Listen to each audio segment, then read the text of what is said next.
네, 크롱님들 반갑습니다. 박종환 작가입니다. 다들 주말 잘 보내셨죠? 지난 주말이 다가오는 시점을 기준으로 새로운 관세 이슈들이 등장하면서 비트코인 가격이 압박을 받았습니다. 현재는 조금씩 숨통이 트이고 있는데요. 과연 비트코인이 가격 반등에 성공할 수 있을지 함께 점검해 보겠습니다. 자, 그리고 내일은 대선이 있습니다. 공휴일이기도 한데요. 우리 크롱님들 모두 투표 잘 참여하신 이후에 평안한 휴식 가지시면 좋겠습니다. 국가적으로 정말 중요한 날인 만큼 함께 결과도 잘 지켜보시면 좋겠습니다. 네, 그러면 본격적으로 시작해 보겠습니다. 오늘 영상이 도움이 되셨다면 구독, 좋아요, 댓글, 알림 설정 정중히 부탁드리겠습니다.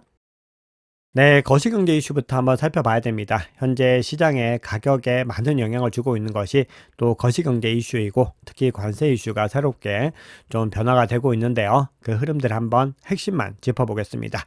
자, 먼저 이번 주 중요한 거시경제 일정이 굉장히 많습니다. 매일마다 굵직한 지표들이 발표된다. 이렇게 보시면 되겠습니다. 지난주를 한번 복기해 보면요. 연준 위원들이 FOMC 회의록을 통해서 관세 조치로 인해서 고용과 인플레이션 모두에 대한 위험이 높아졌다. 이렇게 모두가 동일하게 보고 있었는데요. 그러다 보니까 시장에서는 스태그플레이션이라는 용어들이 계속해서 등장을 했습니다. 하지만 지난주 결과는 다행히 반대의 모습이었는데요. 개인 소비 지출 물가 지수가 예상치에 부합하거나 둔화가 됐고요. GDP 잠정치는 역성장을 기록하고 있지만 마이너스가 0.3에서 0.2로 다소 완화가 되는 모습을 보였습니다. 자, 그래서 이번 주 거시경제 이슈들도 전체적으로 중요하게 보셔야 되는데 특히 화요일에는 미국 노동부의 졸트 보고서와 연준 의장, 파월 의장의 연설이 예정되어 있고요. 수요일에는 ADP, 비농업 부분 고용 변화를 주목하셔야 되고 금요일에 비농업 고용지수와 실업률 이렇게 주목을 해 보셔야 됩니다. 네, 트럼프 관세 정책과 관련해서 뭔가 근본적인 변화가 일어날 뻔했습니다. 지난 시황에서도 말씀을 드렸지만 미국 법원에서 트럼프 대통령이 부과한 상호 관세 명령은 위헌이다. 이렇게 해서 무효 판결을 내렸었는데 여기에 대해서 바로 항소를 했고 항소법원이 일시유예 결정을 내렸습니다. 현재 트럼프 행정부는 법원이 관세를 막으면 외국에 인질이 되고 미국 경제는 파멸이 된다면서 강하게 대응을 하고 있는데요. 항소심 재판부는 이 원고 측에는 6월 5일까지 그리고 정부 측에 6월 9일까지 반박서를 제출하도록 요구했기 때문에 이 결과에 따라서 이 관세 방향성이 크게 달라질 수 있다는 점에서 어떻게 보면은 이 상호 관세에 대한 부분들이 이제 무효가 됐을 때는 전 세계적으로는 좀 평안이 찾아올 수 있겠지만 또 새로운 대응 전략들을 가져갈 수 있기 때문에 사실은 불확실성이 더 높아지는 쪽이 더 무게감이 실릴 수 있습니다. 자, 그런 가운데서 트럼프 대통령이 항상 겁먹고 도망친다라는 약자이죠. 타코라는 신조어가 미국에서 퍼지기 시작했는데요. 이 용어가 트럼프 대통령 면전에서 기자에 의해서 거론된 이후에 강한 대응이 나오고 있습니다. 뭔가 트럼프 대통령이 삐뚤어질 테다 이런 느낌으로 강하게 나가고 있는데요. 이 역시도 협상의 용도라고 볼 수 있습니다. 즉 트럼프 대통령의 거시적 관점에서의 어떤 협상 전략이라고 볼 수 있는데 우선 중국을 비난을 하고 나섰습니다. 본인의 트루 소셜에서 중국이 제네바 합의를 지키지 않았다라고 직접 글을 올렸고 특히 중국이 히토류 수출을 통제하는 데 대한 대응으로 중국 유학생 28만 명의 비자를 취소하겠다 이렇게 밝혔습니다. 자, 그런데 여기에 대해서 스콧 베센트 재무장관이 트럼프 대통령과 시진핑 주석의 대화가 예정되어 있고 무역 합의 문제 해결될 수 있다 이렇게 또 중재자 역할을 하고 있습니다. 자, 그런 가운데서 또 새로운 이슈가 생겼는데 트럼프 대통령이 이번에는 외국산 철강과 알루미늄에 대해서 25%에서 50%로 관세를 인상하겠다라고 발표를 하면서 6월 초에 시행이 될 것이다 이렇게 이야기를 했습니다. EU 전체 GDP 중에서 120조 이상을 기여하고 있는 항목이기 때문에요. 유럽이 가장 발끈하고 있고 여기에 대해서 보복 관세까지도 언급되고 있는 만큼 추가적인 불확실성이 많이 나타날 수 있습니다. 즉 관세 문제가 아직까지 해결되지 않은 것을 넘어서 새로운 또 전환점으로 가고 있다 이렇게 볼 수 있기 때문에 이 부분들을 염두에 두시면서 시장의 대응 전략들을 가져가셔야 됩니다. 네, 이런 상황에서도 마이클 세일러 스트래티지 CEO가 내가 가장 좋아하는 색은 오렌지색이다 라고 하면서 이 스트래티지에 비트코인 추가 매수를 암시를 했습니다. 그리고 세일러는 앞으로도 더 효율적인 방식으로 계속 비트코인을 매수할 거라고 비트코인 2025 컨퍼런스에서 강조를 한 바가 있습니다. 그리고 재무제표에 BTC를 추가하는 것이 투자자들에게도 긍정적인 일이기 때문에 앞으로 더 많은 기업들이 비트코인을 재무제표에 추가할 것이다. 기업의 중요한 자산으로서 편입을 시킬 것이다 라는 부분들을 강조를 했습니다. 네, 이렇게 시장의 상황들을 거시경제적인 관점에서 알아봤다면 이번에는 온체인 지표 통해서 시장의 상황을 조금 더 깊이 있게 살펴보겠습니다. 지난주 시황을 통해서 가장 중요한 주체인 고래와 장기 보유자의 흐름을 꾸준히 강조드렸습니다. 자, 그러면서 가장 큰 규모의 고래가 매도했다라는 정황을 말씀을 드렸는데요. 이 고래들이 이제는 공매도의 움직임을 멈추는 모습을 보였습니다. 그러면서 가격도 이제 다소 진정세를 찾고 있는데요. 이 흐름들이 어떻게 이어질지를 이번 주에도 좀 주목해 보셔야 됩니다. 자, 결론적으로는 현재 시점에서는 고래들이 매도세를 좀 멈췄다라는 부분들인데 반면에 장기 보유자들은 꾸준히 매수세를 이어갔습니다. 올해 4월부터 해서 장기 보유자의 포지션은 계속해서 증가 추세를 보였습니다. 그래서 지난 30일 동안을 한번 집계를 해봤더니 순 증가율이 53만 5천 개로 나오고 있습니다. 그만큼 녹색 막대가 높아지는 것들을 보면은 이 흐름을 이해를 할 수가 있는 거죠. 그리고 고무적인 부분들은 녹색 막대가 상승하는 부분들이 비트코인이 역사상 최고치를 경신을 했음에도 그리고 이후에 조정을 받았음에도 계속해서 이어졌다라는 부분들이 중요하기 때문에 결국은 이 장기 투자자들은 시장의 중장기 전망에 대해서 강하게 확신을 가지고 있다라고 볼 수가 있습니다. 네, 이번에는 단기 보유자들의 움직임을 한번 살펴볼 텐데요. 단기 보유자 SOPR 지표가 1을 하회하고 있습니다. 이 SOPR 지표라고 하는 것은 투자자들의 수익 실현 여부와 이 수익 실현을 할 때 손실 상태를 보는 건데, 즉 단기 보유자들이 손실을 보고서 매도를 했다라는 의미입니다. 자, 그런데 굉장히 0.99로 미약한 상황이고 현재 시점에서는 이 시그널을 해석할 때 단순하게 단기 보유자가 손실을 보고 매도했다 이렇게 보기보다는요, 단기 보유자의 매도 압력이 이 가격대에서 소진이 되었다고 보는 편이 맞습니다. 그만큼 매도할 만한 주체들은 많이 매도를 했음에도 그래도 단기 보유자 SOPR이 비교적 높은 구간을 유지하고 있다는 것이고요. 중장기적인 관점에서 봤을 때는 단기 보유자들도 강세 추세가 지속되는 부분들에 대해서 공감을 하고 있다는 시그널로 보는 편이 더 적합하다라고 생각을 합니다.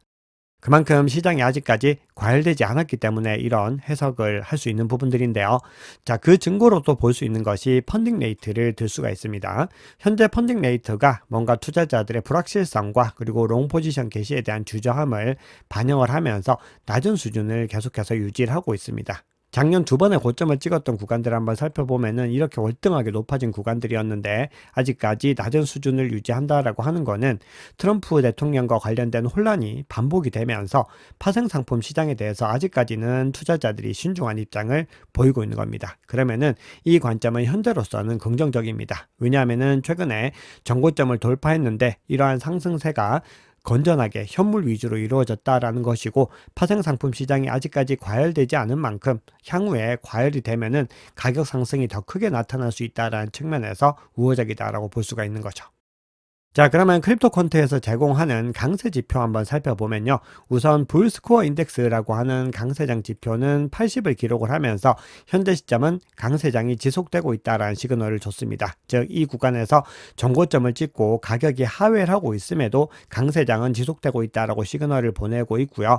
그리고 10개의 지표들을 종합적으로 확인할 수 있는 지표들을 보면은 여전히 두 가지는 아직까지 강세장에서 전환이 되지 않았습니다. 약세장인데요. 두 가지가 뭐냐 하면은 첫 번째는 네트워크의 활동성 지수이고 그 다음으로는 제가 개인적으로 가장 중요하게 보는 지표 중에 하나인 IFP라고 해서 저희 시황에서 자주 전해드렸죠. 인터 익스체인지 플로우 펄스라고 하는 지표, 즉 파생상품 시장으로 자본이 유입되는지 여부를 확인하는 지표인데 제가 앞서 펀딩 레이트에서도 말씀드렸지만 아직까지 파생상품 시장으로 자본이 들어오지 않았다라는 부분들입니다. 만약에 파생상품 시장으로까지 자본이 유입되면서 본격적으로 투기 자본들이 유입되면은 현재 시점보다 비트코인 가격은 월등하게 더 높아질 수 있다라는 부분들을 염두에 두고서 우리 전략들을 세워 나가셔야 됩니다.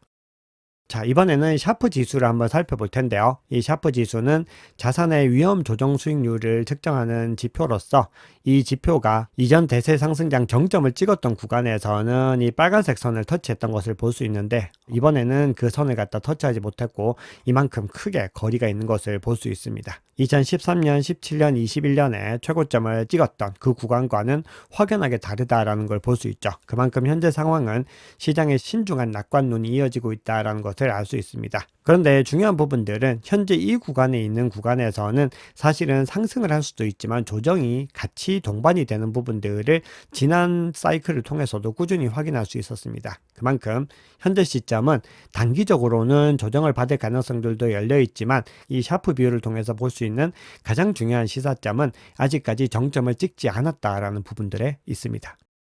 네, 그러면 마지막으로 이번 주 주간 옵션 한번 살펴보겠습니다. 자, 이번 주의 옵션 관련 정보들을 보면요. 콜옵션이 더 월등하게 우위에 있는 것을 볼 수가 있고, 현재 콜옵션 행사가는 107에서 130K에 집중이 되어 있는 것을 볼 수 있습니다. 그리고 굉장히 중요한 시사점은요. 최대 고통 가격, 맥스페인이 지난주에는 102K였는데 107K로 상승을 했습니다. 지난주 대비로 상승을 했고, 그리고 현재 가격보다도 더 높은 구간에 형성되어 있습니다. 옵션 투자자가 더 높은 가격대를 기대하고 있다는 것을 확인할 수 있기 때문에 이번 주의 전망은 주간 옵션을 기준으로 봤을 때는 긍정적일 수 있다, 이렇게 해석할 수 있는데, 앞서 강조드렸듯이 관세 이슈가 새로운 이슈가 언제 튀어나올지 모르기 때문에요. 이 부분들을 감안해야 됩니다. 즉 객관적인 지표를 중장기적인 관점에서는 중요하게 보셔야 되지만 이것만으로 시장의 단기적인 변동성은 해석할 수 없다라는 부분들 강조를 드리겠습니다. 네, 그러면 시장의 중요한 이슈들 몇 가지만 짚어보겠습니다. 데일리 호들에 따르면요. 비트코인의 최근 조정은 사상 최고가 돌파를 위한 전환점이다, 이렇게 주장을 하고 있습니다. 시장에서 비건론이 계속해서 나오고 있고, 최근에 더블탑 패턴을 언급하는 의견들도 많이 생겨나면서 2021년 강세장이 끝난 것과 비슷하다, 이런 의견들이 나오고 있지만 현재 거시적 배경과 채택의 관점에서 환경은 전혀 다르다라는 부분들을 강조를 하고 있습니다. 자, 그리고 시장의 변화들을 살펴보면은 실제로 과거 사이클과 좀 달라진 부분들이 디테일한 부분들에서는 확인이 되는데요. 그 중에 하나로서 트럼프 관세 이후로 빠른 수익 실현이 대세로 자리 잡고 있다, 이런 의견이 있습니다. 일정 부분 동의하는 의견이고요. 과거와 달리 계속해서 상승장이 거침없이 이어지기보다는 중간중간에서 조정 구간들이 더 많이 발생하고 있는 부분들이 아마 이런 이유가 아닐까 생각을 합니다. 자, 그리고 최근에 미국 자산운용사인 렉시어스가 스테이킹 허용 이더리움 솔라나 ETF를 갖다가 SEC에 제출했는데 SEC가 꽤 강하게 반발하면서 법적 제동을 걸고 있습니다. 새로운 시도로서 뭔가 틈새를 이용해 보려는 전략이었는데 이 부분들이 오히려 SEC의 심기를 좀 건드리는 결과를 가져왔습니다. 그래서 향후에 알트코인 현물 ETF 승인과 주요 ETF의 스테이킹 허용과 관련된 부분들을 조금 더 조심스럽게 바라봐야 될 것 같습니다. 네, FTX가 50억 달러 규모의 배상을 시작한다라는 소식이 전해졌습니다.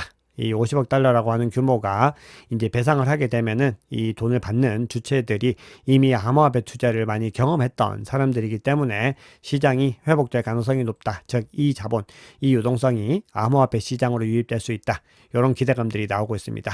자, 그리고 비탈릭 부테린이 공식 석상에서 이더리움과 관련돼서 이 이더리움의 미래에 대해서 언급을 했는데요. 이더리움이 1년 안에 약 10배 정도로 레이어 1을 확장할 것이다 라고 이야기를 하면서 다음 도약을 위해서 잠시 휴식을 취할 것이다, 이렇게 강조를 했습니다. 이더리움이 레이어 2 기반의 상승세도 있지만 레이어 1을 같이 발전을 시키면서 더 근본적인 상승을 할 수 있는 구조를 만들겠다. 즉 상승보다는 성장이겠죠. 더 크게 성장할 수 있는 기반을 만들겠다라는 시그널로 볼 수 있습니다. 네, CBD 지표 한번 살펴보겠습니다. 현재 110K를 상단으로 해서 빼곡하게 매도벽들이 아주 촘촘하게 형성이 되어 있지만 아직까지 그 수준은 두텁지는 않습니다. 그냥 빼곡하게 형성이 되어 있다, 이렇게 볼 수 있는데, 만약에 가격이 조금 더 110K에 가까워지면은 이런 매도벽들이 급하게 진해질 가능성도 염두에 둬야 됩니다. 자, 고래들의 움직임을 중요하게 보셔야 되는데요. 현재는 가장 큰 규모의 갈색 고래가 움직이면서 가격의 반등을 이끌었고, 나머지 고래들은 아직까지는 다 매도세에 더 집중을 하고 있기 때문에 아직까지는 시장이 완전히 투심이 돌아왔다, 이렇게 볼 수는 없습니다. 그렇기 때문에 차트 관점에서도 좀 중요하게 봐야 되는 포인트가 있는데요. 현 시점에서 가장 중요하게 봐야 되는 포인트는 비트코인 가격이 현재 중요한 이평선인 22평선을 일정 부분 상회했다라는 부분들입니다. 만약에 여기서 추가적인 조정을 받더라도 다시 여기서 반등에 성공할 수 있는 부분들이 정말 중요합니다. 만약에 여기서 다시 22평선을 하방 이탈하게 되면서 지지부진한 구간을 겪었을 때는 비트코인 가격이 10만 달러 정도까지도 터치할 가능성이 열려있기 때문에 현재 시점에서 22평선을 유지해서 전고점 테스트를 하러 갈 수 있을지 이 부분들을 주목해야 됩니다. RSI 상으로 봤을 때 중립 구간인 50을 기가 막히게 터치한 이후에 반등에 성공하는 것을 볼 수 있습니다. 자, 매물대 한번 살펴보시면은 현재 가격 하방으로 매물대는 더 두텁습니다. 가격 바로 가까운 곳에 있는 요 구간의 가격이 104K 정도가 되기 때문에 현재 시점에서 22평선을 지켜내고 추가적인 조정을 받더라도 104K 상단을 지켜내는 것이 중요하다는 것을 매물대를 통해서 확인을 해볼 수가 있고요. 중요한 저항은 현재 상방에서는 매물대가 여전히 옅게 형성이 되어 있지만 요 두 개 구간이 상대적으로 높게 형성이 되어 있는데 108K와 109.4K입니다. 대략적으로 요 가격 구간은 최근 고점 이전 작년 11월에 세웠던 최고점 구간과 비슷하다는 걸 볼 수가 있죠. 자, 그런데 청산 히트맵 상으로 봤을 때 숏 포지션이 일정 부분 청산이 되면서 반등에 성공을 했는데 현재 롱 포지션이 103K를 중심으로 해서 103.3K에 뚜렷하게 형성되어 있기 때문에 이 구간을 청산하고 다시 올라갈 가능성도 염두에 두시고서 투자 전략 이어가셔야 됩니다. 네, 오늘 준비한 얘기는 여기까지입니다. 여러분 오늘 영상이 도움이 되셨다면 구독, 좋아요, 댓글, 알림 설정 정중히 부탁드리겠습니다. 지금까지 박 작가였습니다.